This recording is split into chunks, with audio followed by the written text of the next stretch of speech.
Good morning, Yasmine. Good morning, Todd. How are you? I'm doing awesome. I'm doing awesome. Hey, for the topic of today, always great to get with you and to have a Yes. discussion. When it comes to fixers, flippers, and that forever home, reviving the old and creating the new, what do you think about that?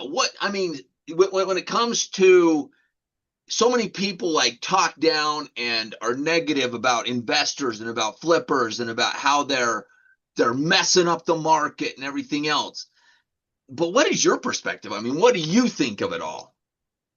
Well, my opinion is investors are not really in the way. Yes, they're messing up the market, but that's a different subject.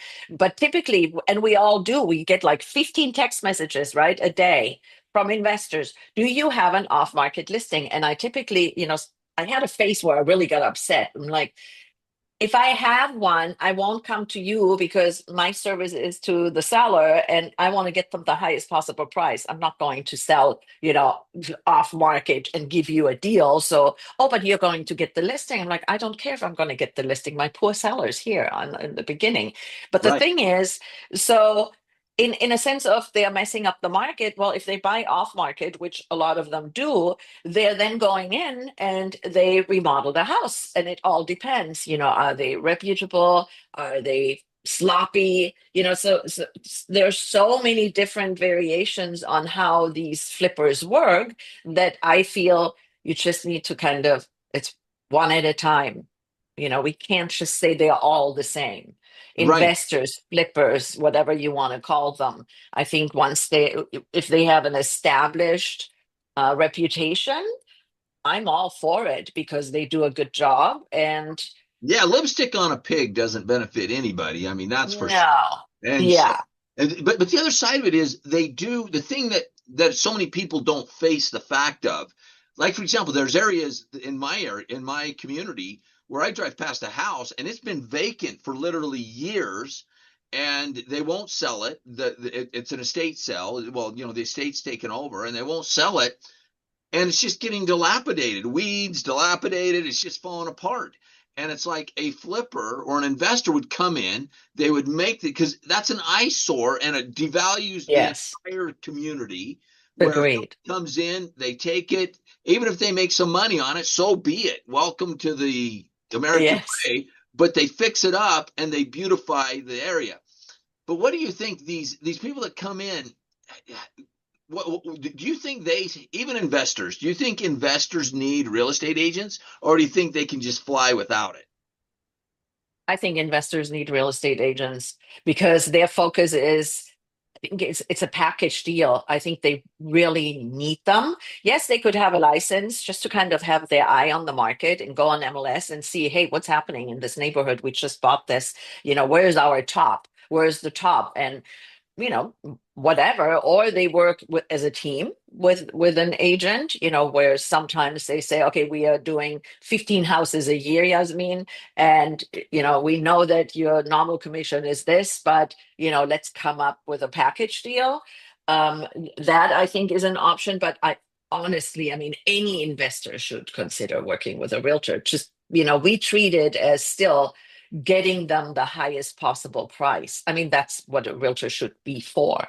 Otherwise, who cares about us if we don't bring any value? Right, absolutely.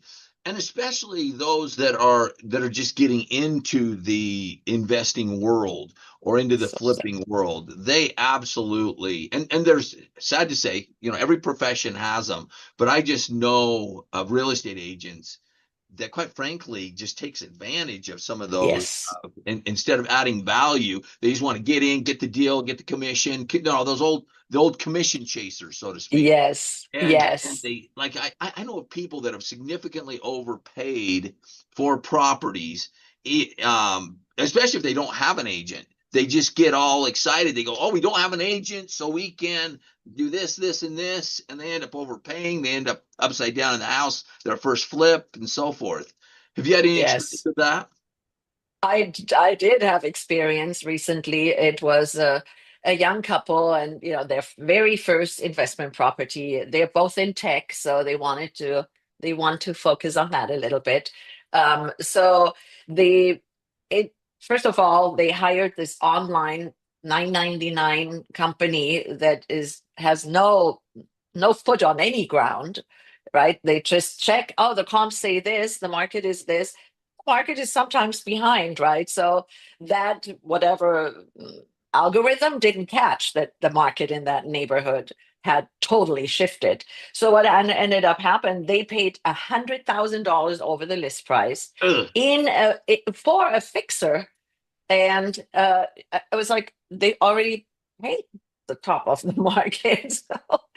But they felt, and the floor plan didn't work. There no primary suite, two little bedrooms upstairs, no primary bathroom, and then two bedrooms downstairs, and like all very small. Everything's so choppy, not at all anything that a flipper should do. But I'm like, I walked in because they called me, and I walked in and I said, I mean, what do you say when you know somebody? Yes, what So, did you say, Yasmin? well, what I did say, they had this little tiny, and I just did a sale in the same area. So they had this, what is it called? It's a shed. They had a larger shed that would with a raised ceiling, so it was nice on the inside. And she's like, "Oh, we're just going to, slap the front door from the main house on there, and call it a day. It'll be for or whatever tools, lawnmower." And I'm like, whoa, exactly the opposite you're going to do, because we need to add value here and you need to. This was, I would say, $5,000 worth of advice I gave them right out the gate. Okay. So I think they followed it. It just went on the market. They texted me last night saying we went ahead and we did the same thing as we did with a purchase, not realizing how much money they've already lost. Right? They've already lost 100,000 just purchasing it. Then they spend 150, so they are 250,000 in. The stuff that they chose was not wisely done. Like I said, she wanted to, well, I didn't say that, but she wanted to create this wonderful feeling, and have a plant here and fake this and the stage. I mean, it looks nice. I looked at the staging because I also gave her advice on how to do the staging. Um, but now they are on the market with that house that's so overpriced and so dated, even though it's nicely done on the inside, but it's still, I told them what to do and they didn't. And I think they're not, well, it's not going to go their way. And I feel bad, but they did at least do the little shed. They turned into a separate office. I said, get new windows, get a nice door, and make it like a separate office, put a desk in there. Because you can see it from the kitchen. So it's kind of nice. But Right. the rest of the stuff, it was just a mess. And all I can do is say, I wish you all the best. I didn't want to be too negative. I wish you all the best. But, if things change and you actually want marketing and you actually want an agent who is on the ground, who can help you through this, let me know. I mean, I, of course, I can't, I'm not going to compete with $1,000 thing and reduced for the buyer. They'll never find a buyer, in my opinion. But, on the other hand, of course, I wish them all the best. And Oh, I for hope they'll sure. call me. For sure. I mean, in this business, we have such a plethora of experiences on both sides of the spectrum, meaning joy, excitement when it comes to Yes. birth and marriage and Yes. growth and building wealth. And then on the sad side of divorce and death and overpaying and losing and foreclosure and all that kind of stuff. It's Yes. like we just have such an opportunity to be all over the place. There's never a boring day in real estate from my standpoint of view. Every Yes. deal is unique and just I love it. I absolutely love it. But I agree with you 100%. Being able to bring the perspective, because I'm thinking about it, if they would have had you in their corner when they purchased, they never would Yes. have paid $100,000 above the It's so market. sad. I'm like, why didn't you call me? I mean, you found me. I mean, it was out of the blue. I said, you found me to interview with me. Oh, and the thing was, another realtor, they wanted to interview another realtor who was focusing on that area. Yeah. And he came and he drove.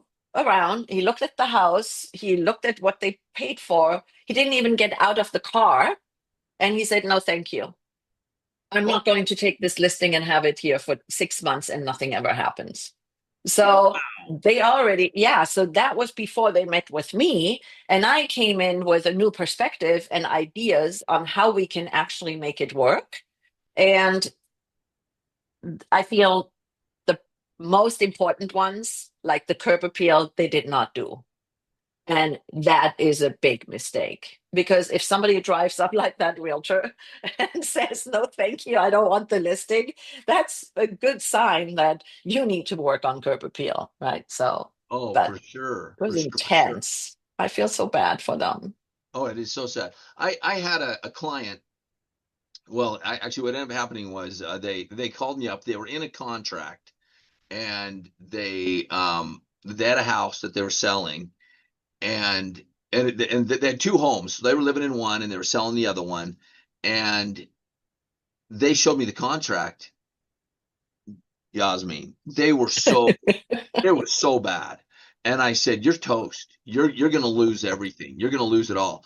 And I said, "There's only one play that we have, and that is for me to try to intimidate the other side because contractually they've got you over the barrel. You are done. But if I can intimidate Wow. them, then we might be able to make something roll." So I did. I intimidated them. I was able to save them $100,000, which they were Oh, ecstatic about. But my point is, if they would have had an agent in the first place, they would have yes. So never sad. had the problem. It's so sad. Yes. And people think agents are so expensive, and I'm like, no, no, no. Not having an agent is expensive. Yes. That's where you're going to pay the big bucks. Yes. So And I anyway, mean, they said they were extreme. I mean, the husband would have hired me on the spot, but the wife was just like, she was so excited to be in her, "Oh, I'm an investor now. I'm a flipper now. And look what I have chosen." And, I kind of wasn't so gentle on certain things where I'm like, rather than doing this, you should have taken care of the backyard and the front. And, she was like, "Whoa." But, I feel like I needed to say that. And I said, I really feel next time you find a property, definitely call me before you write an offer. And they did write a nice text back and they said, "We were so impressed with you, but with the money that we spent, we just need to go with the cheapest possible list price." And I'm like, and I sent them a note back saying, "Not sure this is the best approach because I mean, now you need me more than ever." right. But, and she wanted to, "Oh, I hired a stager and I'm going to make it all homey." And I'm like, whoa, again, whoa, what a homey, like what homey? No, nobody, millennials don't want to see homey.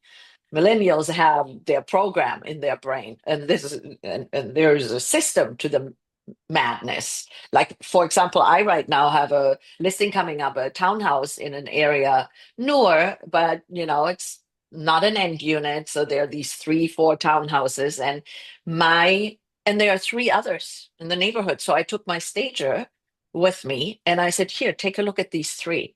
We're not staging like that." So I'm not only going in with new paint, everything, very different what other people did, but we are also going to go in ultra modern. I want to really set myself apart. It cannot be what anybody else has in their houses already. So it's really difficult because our market has shifted so much. So you need to come out with a bang. I don't do anything off market. I'm not even telling my office. I'm not saying a word until we go on MLS, just because I know there are companies who want to do only in-house sales, and you know those companies. But I'm like, the worst thing, and we talked about this before. Worst thing is to make somebody think, "Oh, we're going to sell your house off market within our company." I'm like, and why would I want this? So, anyways, I don't even talk about my listings in the office, and I think it's good to talk your listings in the off about your listings in the office when the market is very, very hot and a buyer would right out the gate pay $200,000 over, where you can kind of anticipate that being in the open market, having 15 offers or just having this guy giving me 200 above right away, maybe that would be attractive for the seller, Right. but not right now. Well, when what you're summarizing, what you're wrapping up is we're professionals are hired to be just that. We're not just people that just go along to get along. We add value. We add perspective. And so you're not. Sometimes you provide all that information to your office, and sometimes you don't. It's strategically what is in the best Mm, interest of your client, and that's what we constantly have to be thinking about. How do I handle this and do so in the best interest of my client? absolutely, absolutely. And I love how, we definitely vibe on that aspect. I love our discussions about, global and worldly stuff, where we differ. But I think real estate, we both know our ethics and our value. And that's why I love having these conversations with you. Absolutely, you're amazing. I Thank love you. the way you treat your clients and how you Thank take you. your fiduciary duty so seriously. That is awesome because not all agents do. We're not all of the same brand when it comes to being agents. Just like every other profession, there are some of Yeah. us that come across, and you're top notch, top notch. Thank you. Absolutely, Thanks so much. you're amazing, Yasmin. We look forward to seeing Thank you. you again next week. You take care. Great. See you soon. Bye.